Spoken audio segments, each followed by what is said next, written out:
কি প্রাথমিক তদন্তে কি পাওয়া গেল? যেটা পাওয়া গেছে একটা টিম এটাকে বাসটাকে ফলো করছিল আর কি। তো এরা এখানটায় আটকে তারা ভিতরে ঢুকে এবং তারা ভিতরেই ছিল এবং শুধু ড্রাইভারের যে কেবিন রয়েছে সেখান থেকে 2-3টে ব্যাগ নিয়েছে এবং সেই ব্যাগে কি ছিল আমরা সেটার তদন্ত করে দেখছি। এছাড়া কোনো আর কোনো অপ্রীতিকর ঘটনা ঘটেনি, কোনো প্যাসেঞ্জারেরও কিছু হয়নি।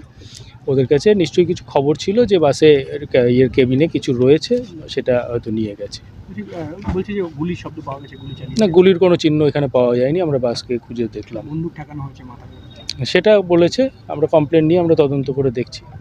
মানে কোনো কি গ্যাং হতে পারে বা এটা কিছু? এগুলো সবই তদন্ত সাপেক্ষ। যেটা মেইন হয়েছে যে এদের কাছে কিছু একটা খবর ছিল, কেবিনে কিছু মাল ছিল আর কি, যেটাই নিয়ে গেছে। সেটা মালটা কোথায় যাচ্ছিল? সেগুলো এখন তদন্তে আমরা বলতে পারবো না, আমরা পরে জানাবো।